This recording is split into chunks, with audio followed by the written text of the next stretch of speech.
Всем привет! Через буквально 1,5 часа мне нужно собираться выходить уже на выставку, поэтому я вам сегодня сделаю короткий экскурс по тому, как обстоят дела в Праге, по крайней мере, с выставками, насколько часто они бывают, насколько интересными они бывают, и покажу одну из них, по моему мнению, она должна быть супер крутой.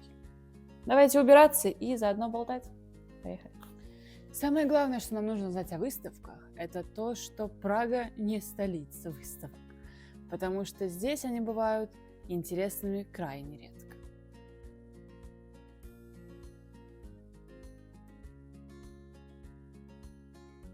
Вообще, сама по себе я большая фанатка выставок, и мне очень нравится ходить на выставки, потому что, они дарят тебе новые впечатления, новые эмоции, и, конечно, ты можешь сделать красивые фотографии.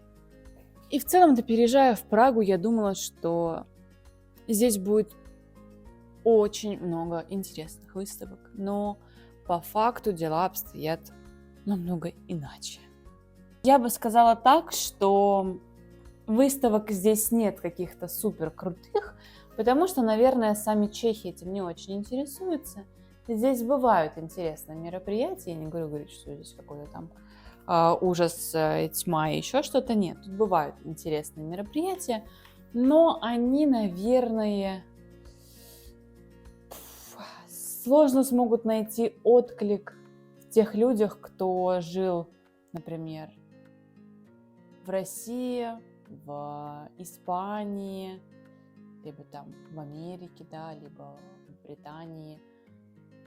Тут просто выставки, окей, да, они больше любят маркеты.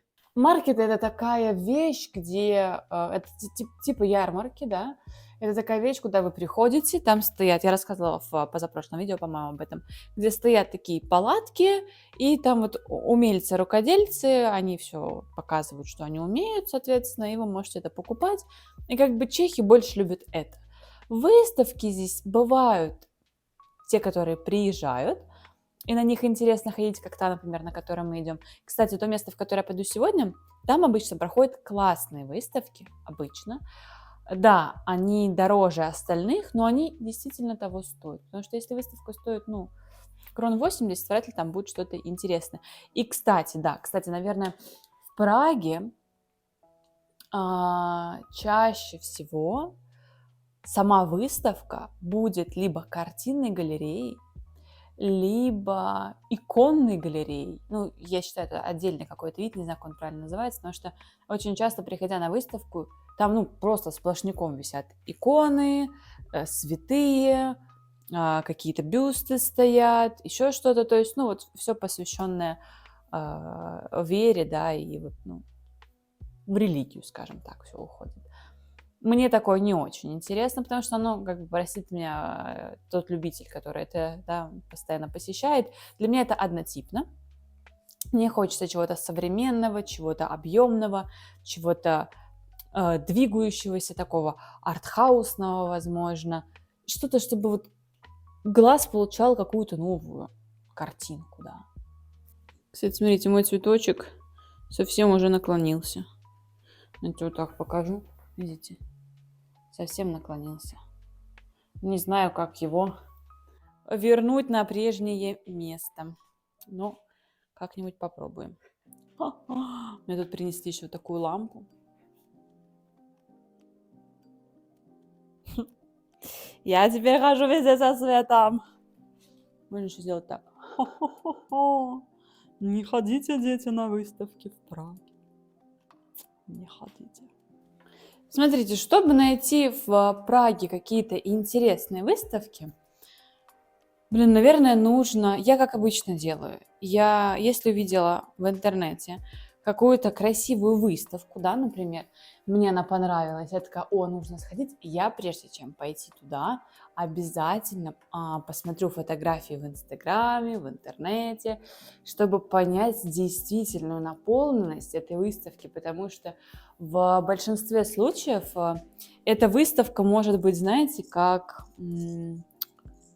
однокомнатная, да, то есть комната, в которой будет стоять 2-3 экспоната, да, если это так называется. И все, блин, вчера потеряла Мосин усик где-то тут. Потеряла Мосин усик. Вот волосики мои есть, а Мосиного усика нет. Делся куда-то.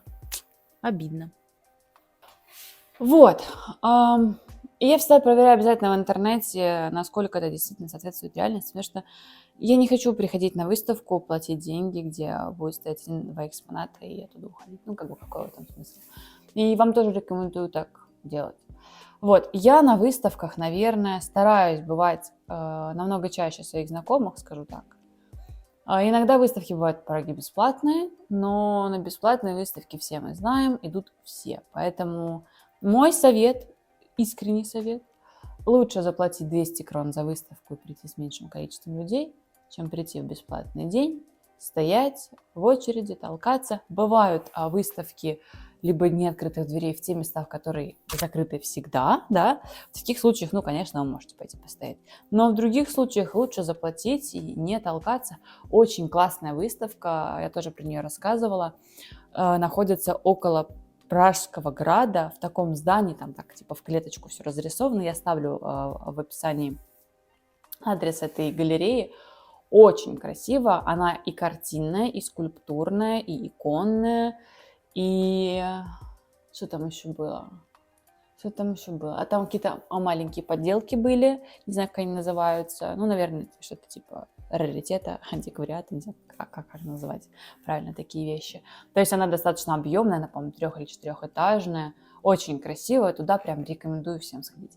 И, собственно, то место, в которое мы с вами сейчас идем. И это место, эта выставка находится недалеко от Малостранской. Там каждый раз могут быть разные выставки в зависимости от того, на какой период времени была забронирована та или иная выставка. Сейчас выставка, та, которую я вам покажу в конце этого видео, она будет проходить до конца апреля, поэтому в целом вы можете даже на нее еще успеть. Она классная, прикольная, но, пожалуйста, идите в будний день, не в выходной день, чтобы у вас получились красивые фотографии, чтобы, ну, вы смогли что-то там рассмотреть. И, соответственно, эту выставку вы можете посетить вместе с прогулкой по Пражскому граду, вместе с прогулкой по Карловому мосту, потому что она располагается прямо в центре. И мы сейчас с вами поедем на эту выставку. Я убираться вроде как закончила, мало процесса вам показала, ну и не надо вам смотреть, как я пылесошу. Вот, так что поехали на выставку.